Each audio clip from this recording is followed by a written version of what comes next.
We went out and shot something real that we can edit. So we're going to use another one of those sophisticated transitions we've invented. In showing you how to make an instructional video, we'll be showing you how to shoot so that you can edit later. Some of these techniques could be applied to other kinds of video, such as a corporate video or a sales video. There are hundreds of reasons why you might be faced with making an instructional video. And there are thousands of different instructional videos you might want to make. Now, originally we were going to list those hundreds of reasons and thousands of types, but I think we'll skip the list and you can do your own kind of association and think about what goes on in your life and why you may want to do this. We've chosen to make a bicycle video.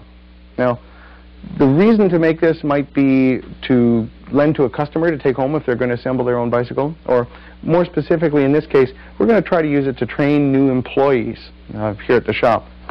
And I don't know if you've ever assembled anything from instructions, but you know that there's more to assembling a bicycle than can be fit on one piece of paper, particularly in the usage of tools and the attitude you bring to the job and things like that. So, we're going to begin. Now, unlike a lot of productions, we're not going to use a script. There are a couple of reasons. One is it's too much trouble, and mechanical operations refuse to follow scripts no matter how carefully written they are. Instead, we're going to do a kind of a video script. Film people would call it a master shot. I'm just going to call it the wide shot. What I'm going to do is take one overall shot of the whole operation and have Gary explain as he goes how to assemble this bicycle. Then, since I'm planning on editing, I'm going to go back later, we're going to assemble it a second time and get all the close little cutaways of the operations. Then ultimately in the edited version, we'll probably use a mixture of Gary's explanation here and voice over to clarify any details. Okay, you need these instructions?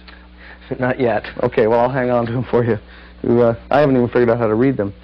Okay, I'm ready to record this for posterity, so give us that master shot. Okay. I guess that one of the most important things. This is the beginning of several master shots. We plan to insert close-ups into the master shot later. Here we want to superimpose Gary's name later in the editing stage, so we've left plenty of room at the bottom of the frame for that. Zooming into Gary's face also helps us introduce him. Most of our close-ups, though, will be on the actual bike parts and tools. We've attached a small lavalier microphone to Gary's t-shirt to get a better voice recording. His voice that we record in the master shot will accompany close-ups that we add later in editing, like we're doing now. Or you could add a new voiceover at the editing stage, kind of like what I'm doing now. Ooh, back to me. Okay, Gary, hold on. Just show me what you're going to do. You can shoot the master shot several times to get it right. After completing the first master satisfactorily, get the instructor to go over the main points again, but this time shoot close-ups. These so-called cutaways work best if they're shot from a different camera angle. To help the instructor relax, make sure they understand that you can shoot as many takes as you like. With your 6mm Allen key, you tighten it up.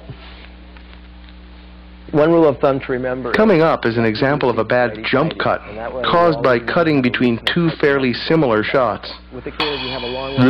Not a good cut. To overcome this, you can change angles or add a close-up of something else as a cutaway. If you have a nifty video editing effects board, you could fix it up with a wipe or a dissolve. Paying attention to camera angles is important. Changing angles keeps the video interesting and also lets you see things more clearly. If you're looking in your viewfinder at somebody doing something and you can't quite see what it is they're doing, it's important that you take the time to find a new camera angle and position that will allow you to see exactly what you wanted to see so that you can intercut it when you're editing later. This is where video has its most power, is in that ability to get the viewer, down on the floor where they wouldn't normally be so that they can see everything in intimate detail. Throw again. Using close-ups not only shows more detail, but having lots of close-ups makes editing easier and more flexible. Close-ups are also useful for adding extra voiceover later. An instructional video is often hard to plan, so it's good to be ready for some improvisation. Okay, so I'll roll and just pull the wheel a little bit more out. I'm just trying to get it out of my picture before we start. Okay, it's all yours. Now we're If you're unsure, cover for yourself by shooting different angles and sort it out later in the edit room, or as some say, save it in the edit room, like we're doing with this cutaway of me. How should we end the scene? Okay, pull back. Stand. I always like to bounce it once or twice on the ground to make sure it doesn't make any weird and strange noises. Check the brakes, and away we go. Okay, now that took, well, let's just say the better part of a day. And I used, what's the counter say? I used about 90 minutes worth of tape. And since we're hoping to compress this down to about 8 minutes, that's roughly a 10-to-1 shooting ratio, as they say in the industry. Should be good, though, because I think we've got close-ups to cover just about everything. We'll find out in the edit room.